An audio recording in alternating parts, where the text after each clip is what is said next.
Welcome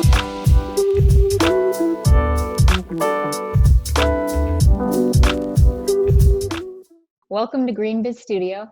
I'm Katie Fehrenbacher, Senior Writer and Analyst covering transportation for GreenBiz, and I'm speaking with Dave Meyer. He's the Director of the Low Carbon Fuel Standard Program with 3Degrees. Hi, Dave.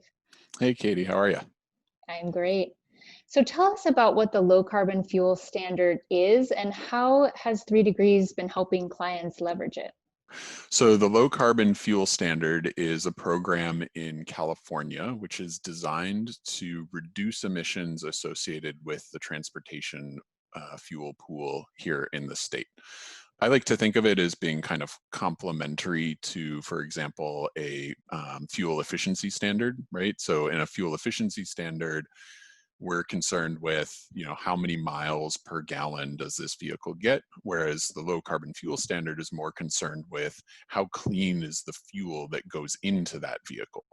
And the way the program is designed is every year there's a target for the emissions intensity associated with the fuel pool, and that target tightens every year. So the baseline kind of reduces year over year, with the idea being that that is driving fewer emissions from the transportation fuel pool. The way 3Degrees helps folks take advantage of this program is we offer a turnkey service where we handle all of the registration, reporting, credit generation, credit monetization activity for someone who has qualifying activities.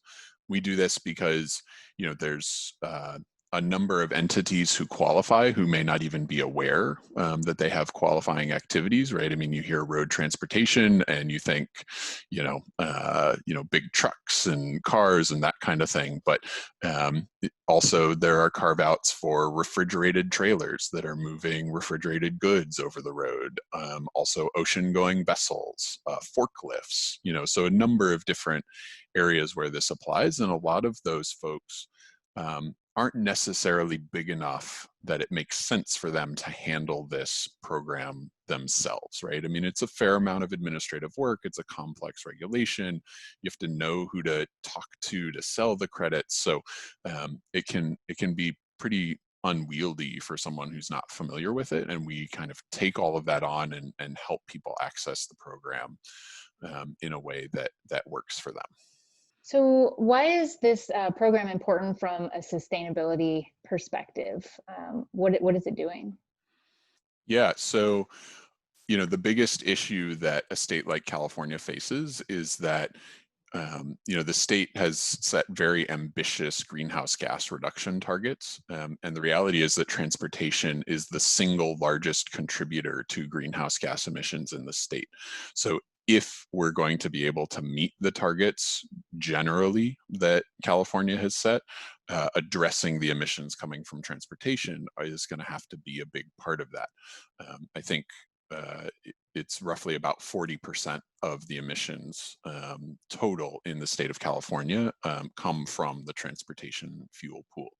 So that's why you see things like this emphasis on the low carbon fuel standard, as well as the recent announcement by Governor Newsom on the executive order to ban gas-powered car sales by 2035, right? I mean, it's all a piece of that goal of really reducing those emissions from the transportation pool. Gotcha.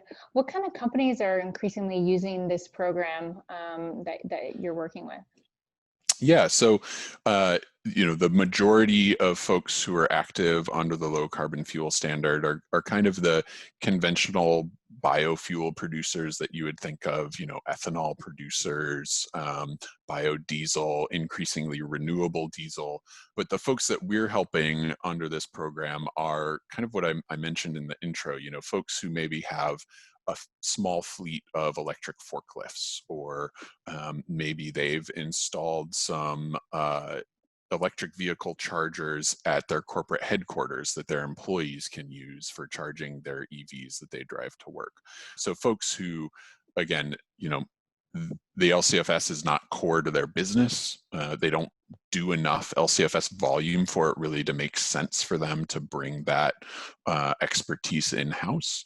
And those are the folks that we're really targeting to help with this service offering so that they can reap the benefits of the LCFS without having to go out and hire a bunch of people to understand the regulation and get these processes in place. Yeah, and California and Oregon have had these programs in place, but I think there's some movement for some other states to adopt them.